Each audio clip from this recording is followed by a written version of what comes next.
본래 꽃이 피었다 지고 나면 무르익어가는 것이 열매인데, 이와는 반대로 열매 속에 꽃이 피는 과일도 있다고.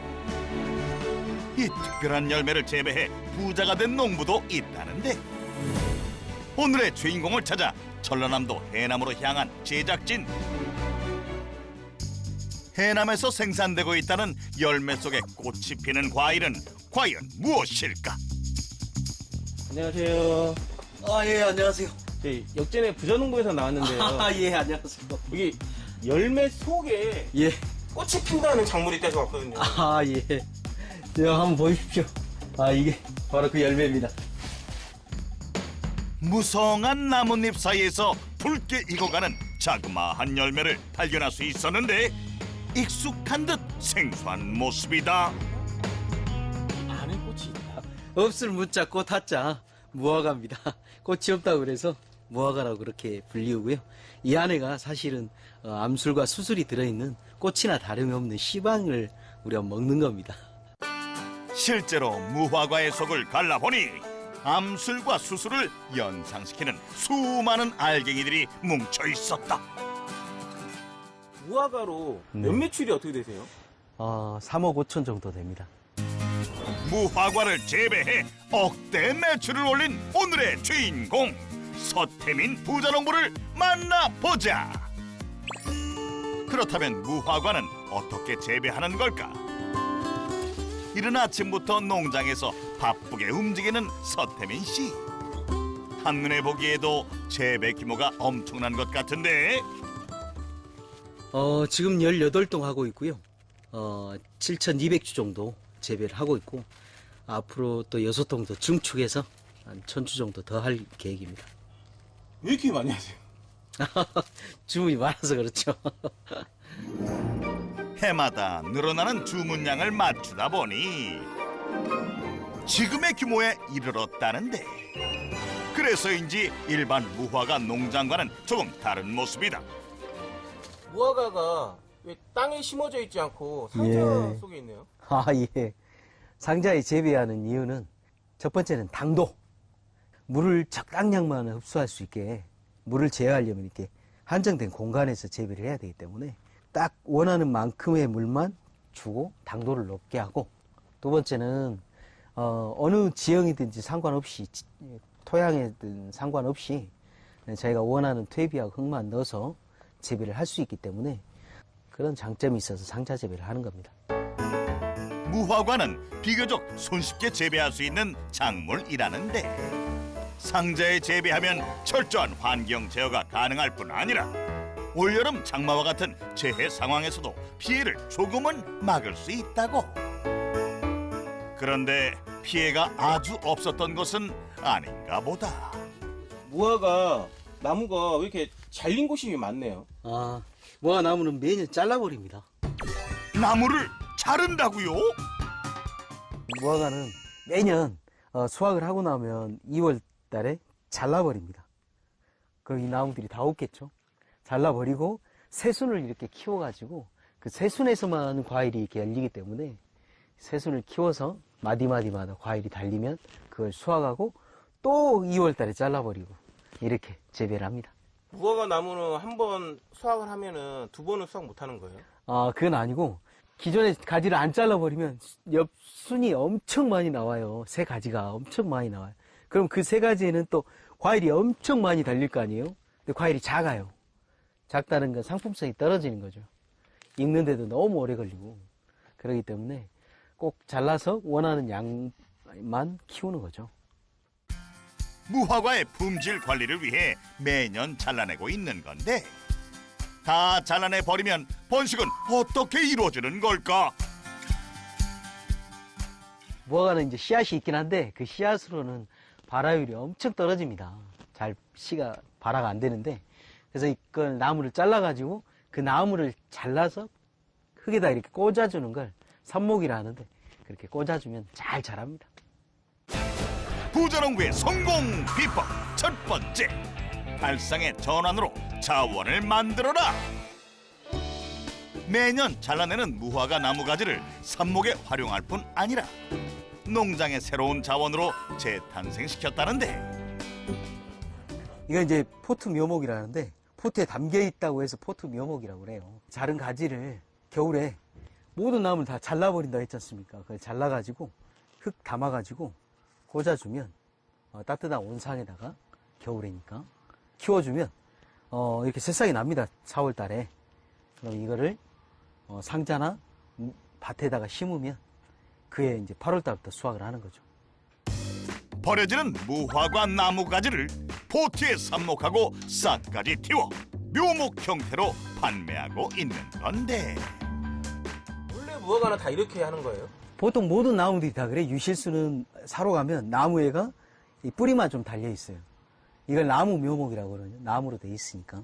근데 포트 묘목은 이렇게 포트에다가 심어가지고 잎 사이까지 달려가지고 흙하고 함께 이렇게 판매를 하는 겁니다. 이 포트 묘목은 바로 심는 해부터 4월에 심어서 8월부터 바로 수확이 가능한 그런 걸 이제 제가 개발, 유통하고 있습니다. 바로 심고 수확까지 앞당길 수 있어 농부들에게 많은 사랑을 받고 있다고. 뿐만 아니라 무화과의 품종까지 선택할 수 있다는데 국내에 이제 식재하는 것들은 대표적으로 한 2가지 정도 있고요. 승정 도우인과 바나네라는 2가지 품종이 있습니다. 승정 도후인과 바나네 두 품종은 어떻게 다를까? 우선 겉으로 보기에도 잎사귀의 모양과 특징이 달라 구분이 가능하다는데 열매의 크기나 익어가는 모습도 차이를 보인다고. 승정 도우인은 이렇게 익으면 빨갛고 자줏빛깔에 빨갛고 크고 테니스 공만 한데 바나네는 좀 작아요. 이 정도 한 작고 익어도 연두빛이고 뭐 당도는 훨씬 높고 이런 특징을 갖고 있습니다. 대표님은 그러면 어떤 종류를 키우시는 거예요? 저는 다 승정 도우인만 키우고 있습니다. 과일이 크고 아주 탐스럽게 자줏빛깔로 있고 중량도 많이 나가고 굉장히 맛있고 그래서 저는 이걸 선택해서 하고 있습니다. 아열대 작물인 무화과는 기후변화의 영향으로 최근 재배 면적이 늘어나고 있는데 서태민 씨는 포트 묘목을 생산 공급함으로써 이러한 변화에 적극 대응하고 있는 것이다. 일반 농사 짓는 사람들한테도 많이 공급을 하지만 이게 아주 건강에 좋은 거기 때문에 일반인들도 관심을 많이 갖고 드셔볼 수 있도록 개인한테도 많이 판매를 합니다. 발상의 전환으로 개발한 포트 묘목을 생산하고부터는 수확철이 아닌 봄에도 수입이 발생하고 있다고. 포트 묘목으로 네. 연간 매출이 어떻게 되세요? 이 포트 묘목으로 연간 매출은 1억 1천만 원 하고 있습니다. 버려지는 가지를 자원화해 연간 1억 1천만 원가량의 매출을 확보하고 있었다. 그렇다면 고품질 무화과를 얻기 위해서는 어떤 노력이 필요할까? 특별히 신경 써야 할 것이 따로 있다는데 맛있는 무화과를 네네. 키우려면 어떻게 키워야 돼요? 첫 번째는 햇볕이죠. 햇볕을 많이 필요로 하는 식물이기 때문에 이게 잎사귀가 넓은 거거든요. 그래서 저희가 특별히 관리하는 방법이 있죠. 빛의 열매인 만큼 일조량을 높이는 것이 핵심인데 그러기 위해서는 우선 심는 방법부터 남달라야 한다고. 부자 농부만의 노하우를 확인해 보자. 무화과는 일단 씨가 없으니까 나무를 심어야 됩니다. 하우스 하신다 그러면 4월 초에 심으면 되고 노지다 그러면 4월 말 정도 심으면 되고 아마 그렇습니다. 일단 흙을 준비해야 돼요. 퇴비는 개분을 써가지고 개분 30%, 그 다음 흙 70% 해가지고 이렇게 노타리를 쳐가지고 섞어서 한 달 정도 보관을 해놨다가 상자가 지금 50리터짜리 상자인데 여기에 60% 정도 해당하는 흙을 넣습니다. 한 상자에 2그루를 심어주고요. 그걸 파서 왼쪽에 하나, 오른쪽에 하나 이렇게 심어주면 되는데 방향이 중요합니다. 이게 서로 가지가 겹치게 심으면 안 되고 가지가 서로 이렇게 겹치지 않게 이렇게 상자의 기퉁이 방향으로 가지가 갈 수 있도록 심어주면 그리고 물을 후부간히 한번 주면 뿌리하고 잘 이렇게 접해서 쑥쑥 자라고요. 모다 연결해서 물이 나오게 이렇게 노즐을 꽂아주면 왼쪽 오른쪽 이렇게 물이 자동으로 공급됩니다. 하루에 5번씩 줍니다. 심을 때부터 일조량을 확보할 수 있는 방향을 정해주고 가지의 수를 제한해 넉넉한 공간도 확보하는 건데 여기에 계획된 수분 공급까지 더해지면 무화과 나무는 그야말로 쑥쑥 자란다고. 하지만 일조량 관리는 여기서 끝이 아니다. 무화과 유인이라는 건 이제 햇볕을 많이 받게 하기 위해서 서로 이제 잎사귀가 겹치지 않게 옆으로 이렇게 벌려주는 작업인데 그대로 고정이 돼야 되니까 바로 이 위에 줄에다가 집게를 물려주는 거죠. 그래서 나무가 흔들리지도 않고 딱 이렇게 햇볕을 잘 볼 수 있는 방향으로 유인을 해주는 겁니다. 무화과 나무의 가지가 뻗어 올라가는 중에도 생산성이 떨어지지 않도록 철저히 관리하는 건데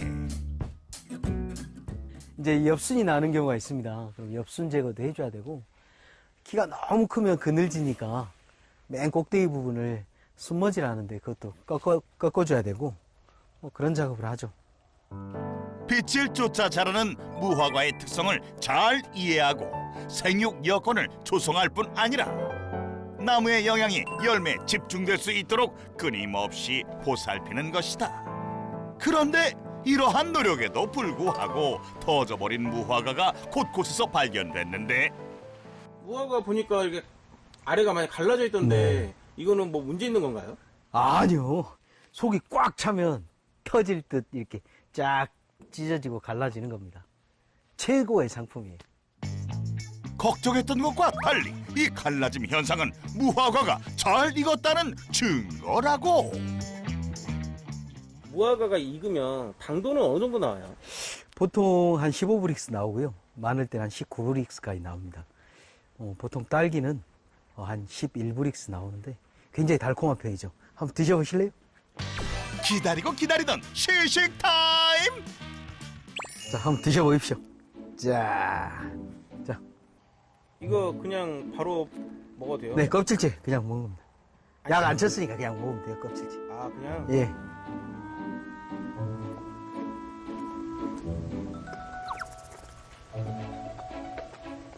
어때요? 이거 하나 엄청 다네요. 이게 요 씨 부분이 씹히니까 약간 딸기 씨앗 씨 씹히듯이. 신 그런 느낌 나고 달다. 저희는 무농약으로 재배하기 때문에 친환경으로 재배하니까 껍질째 안 씹고 그냥 드셔도 훨씬 더 달콤하고 맛있습니다. 부자농부의 성공 비법 두 번째, 안전한 농산물을 생산하라. 무화과는 껍질째 먹는 과일이다 보니 친환경 농법을 통해 건강하게 키우는 것이 가장 중요하다는데 이 때문에 무화과에 공급하는 모든 것을 자연의 재료에서 찾기 위해 노력하고 있다고. 네, 맞네. 무화과를 왜 여기다 넣으시는 거예요? 저희가 생산된 양의 한 5% 정도는 이게 효소로 이용하고 있습니다. 여기다가 무화과를 넣고 설탕 한 4% 정도 넣어서 축 1년 동안 발효를 시켜가지고 그 국물을 갖다가 무화과에 다시 돌려주는 거죠. 그럼 무화과가 엄청 커지고 맛있습니다. 상품성이 떨어지는 무화과를 오랜 시간 발효시켜 천연 영양제로 활용하고 있는 건데 이러한 무화과 발효액 외에도 활성수나 미생물 발효액 등 다양한 재료를 활용하고 있었다. 뭔데 냄새가 어마무시한데 이거? 이거 엄청 구수하잖아요. 젓갈입니다. 젓갈. 생선 젓갈. 젓갈이라고요? 이게 이제 아미노산이 만들어지는 건데 이게 땅 속에 들어가면 질소질 비료를 대신하는 겁니다. 그래서 무화과에 유기농으로 키우려면 무화과 질소질 비료 대신 젓갈, 국물을 발효시켜서 주는 거죠. 이게 무화과한테 좋은 거예요? 그럼요. 무화과 엄청 잘 자라요. 쑥쑥. 건강한 무화과를 키우기 위해 해남이라는 지역적인 특성도 200% 활용하고 있는 건데 이러한 모든 노하우들은 끊임없는 관찰과 실험을 통해 직접 체득한 것들이다. 지금 뭐 하시는 거예요? 아이, 이게 깍지벌레가 생겨가지고 원래 얘네들이 막 하우스 전체로 번지거나 이러진 않는데 꼭 있는 화분에서 이렇게 올라와요. 작년 땅속에 이제 알이 있다가 깨어나가지고 올라와가지고 약을 쳐버리면 되는데 친환경으로 하다 보니까 약을 못 쳐서 일일이 제거를 해줘야 됩니다. 벼룩만큼 작아 눈에 잘 보이지는 않지만 무화과의 구멍으로 들어가 열매에 해를 입히는 해충이기 때문에 철저한 관리가 필요하다는데 약을 칠 수 없다더니 무언가를 살포하는 부자농부 어떻게 된 일일까? 농약 안 하신다더니 지금 뭐 하시는 거예요? 예, 이거는 황토 유황입니다. 유황이었군요. 다른 그 벌레들이 기어서 올라올 수가 있기 때문에 황토 유황을 뿌려서 벌레를 예방하고 있습니다. 황토 유황은 이제 뿌려도 괜찮은 거예요? 네, 황토 유황우리 먹지 않습니까? 유황은 몸에 좋은 겁니다. 무화과는 천연 살충제 성분을 가지고 있어 비교적 병해충으로부터 강한 작물이라는데 이 때문에 황토 유황 정도의 친환경적인 처방으로도 관리가 가능하다고. 드디어 시작된 본격적인 무화과 수확 작업. 수확은 어떤 걸 해야 돼요? 만져봤을 때 이렇게 딱딱하면 맛이 없어요. 딱딱하지 않고 약간 말랑한 정도. 그러니까 어느 정도냐면 이렇게 근육에 힘을 빡 줘가지고 만지니까 살짝 말랑하네. 이 정도. 약간 말랑한 정도면 수확을 합니다. 많은 과수 농가에서 살짝 덜 익은 상태로 수확하는 것과 달리 완전히 익은 열매만을 수확하고 있었다. 무화과 네네. 생산량은 어떻게 되세요? 저희가 7월 20일부터 수확을 하는데 11월 30일까지 딱 수확을 해요. 네, 연간 한 40톤 정도 생산하고 있습니다. 연간 40톤이라고요? 40톤이면 그걸 다 어떻게 소화하세요? 다 먹어버리죠. 그냥 전체 다 그 택배로 보내고 있고요. 개인 고객들한테 여기서 바로 이제 보내지는데 제가 이제 준비할 과정이 많죠. 택배 작업이라는 게. 유통 과정을 거치지 않고 직거래를 통해 일반 고객들에게 바로 배송되고 있었던 건데 수확이 끝나면 곧바로 선별 작업이 진행된다. 선별은 처음 딸 때 하나씩 따거든요. 그때 1차 선별이 끝나고 2차 선별은 또 이제 정말 최종적으로 바로 고객한테 가니까 뭐 벌레가 있다거나 이 무농약이라 개미도 있고 약간의 벌레가 있거든요. 그걸 이렇게 잘 보고 안 닿게 하고 또 선별할 때 좀 안 좋은 게 들어가 있을 때 빼고 2차 선별해서 보냅니다. 확실하게. 이후 물은 과일인 무화과를 보호할 수 있도록 포장하고 신선도 유지를 위한 아이스팩까지 넣었는데 무화과를 생가로 판매해서 연매출이 어떻게 되세요? 무화과 생과만 2억 4천 하고 있습니다. 포트 묘목과 무화과 생과를 판매해 연간 3억 5천만 원가량의 매출을 올리고 있었다. 맑고 깨끗한 물을 먹고 자라 믿을 수 있는 똑똑한 농산물 맑은 청. 깨끗하니까 똑똑똑, 품질 좋고 안전한 농산물만을 선별합니다. 안전하니까 똑똑똑. 싱싱함을 그대로 담고 있는 제철인 농산물을 똑소리나게 구매해보세요. 신선하니까 똑똑똑 청정 농산물 맑은 청. 맛있으니까 똑똑똑 똑똑한 농산물 똑소리나게 똑똑똑 맑은 청. 그렇다면 서태민 씨가 무화과 농사를 통해 역전의 부자농부가 된 계기는 무엇일까? 원래 보험회사 교통사고 처리반 근무했었죠. 스트레스 엄청 받고 두통약 날마다 먹고 살고 밤 11시에 퇴근하고 자다가도 뭐 현장 출동 있으면 나가야 되고 엄청 스트레스를 많이 받는 직업이에요. 그래서 뭐 때려치고 내려가자. 그래갖고 1년 설득했죠. 그래서 내려왔습니다. 행복하게 살고 싶어 농부의 삶을 선택한 건데 이마저도 쉽지만은 않았다고.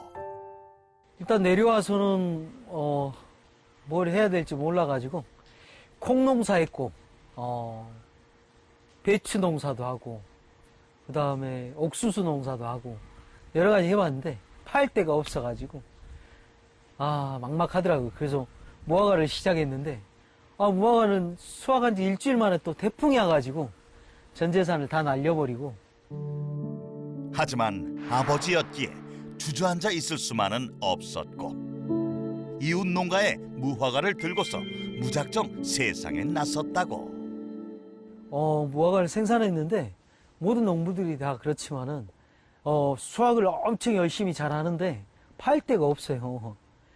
제가 무화과를 팔기 위해서 발로 뛰어야 되겠구나. 그래서 경매 시장도 하고 대기업도 가고 인터넷 판매하는 업체도 가고 제가 갈 수 있는데 생각나는데 벌 수 있는데 어디든지 들고 갔습니다. 그렇게 해서 판매를 시작하게 됐죠. 이러한 노력을 통해 무화과 판매량을 확보할 수 있었고 이에 맞춰 농사 규모도 차근차근 키워나갔다고. 그래서 준비한 부자농부에게 물어봐. 무화과 농사를 지으려는 사람에게 조언해 주고 싶은 게 있다면 어떤 게 있을까요?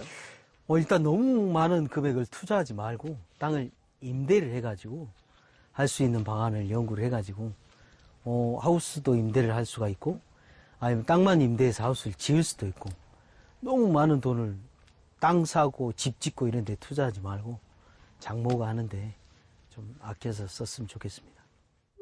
판로 확보 없이 무턱대고 투자하거나 농사 규모를 늘리는 것은 실패로 향하는 지름길.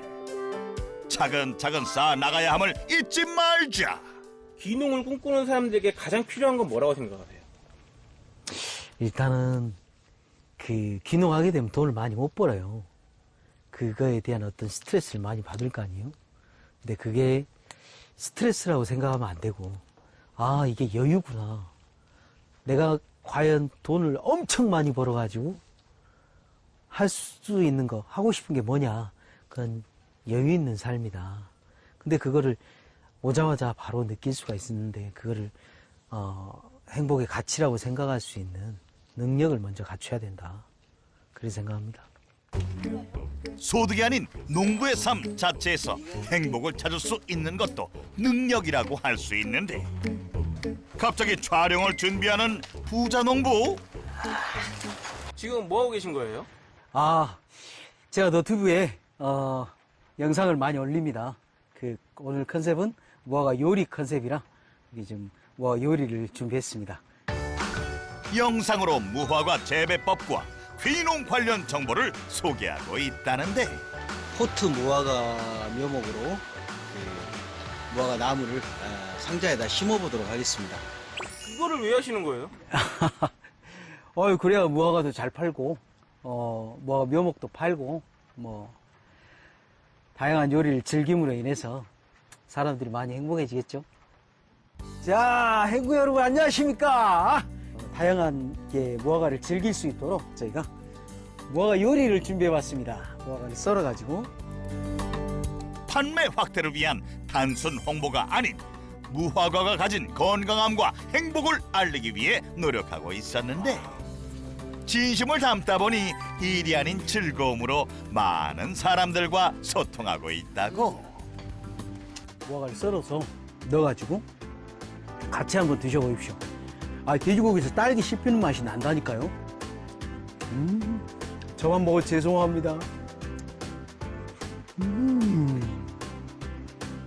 원래 블로그를 운영을 했는데 굉장히 많은 이웃도 있고 많이 이렇게 찾아주셔서 이렇게 홍보하면 되는구나 이렇게 생각을 했는데 점점 이렇게 많은 글을 올림에도 불구하고 점점 이렇게 방문자 수가 줄어들더라고요. 그래서 너튜브에다가 동영상 올려보니까 굉장히 많은 사람들이 보더라고요. 좋아라 하고 좋아요도 많이 눌러주고 여기에 이제 새로운 뜨는 거 별이구나 이렇게 생각을 한 거죠. 그래서 찍고 있습니다. 이러한 활동 덕분에 부자농부의 무화과를 찾는 사람도 크게 늘고 있다.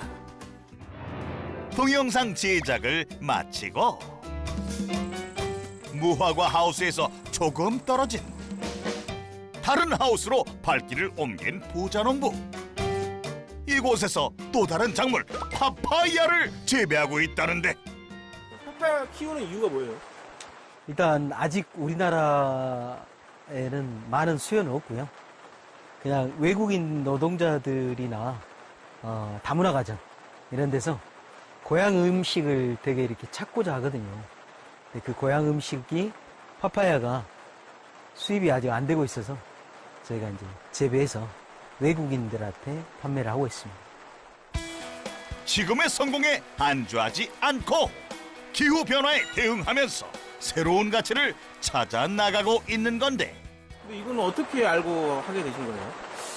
그냥 외국인들이 이제 파파야를 심어봐라. 이게 굉장히 마트에서 비싸다. 이렇게 얘기를 하길래 제가 외국어를 좀 하거든요. 말씀하길래 이렇게 씨앗을 구해가지고 심었는데 의외로 속도가 어마어마한 속도로 자라기 때문에 너무 뿌듯하더라고요. 올해 처음으로 시험 재배에 도전한 것 치고는 수확 성적이 우수한 편인데 이러한 가능성을 발견할 때면 더욱 행복하다고.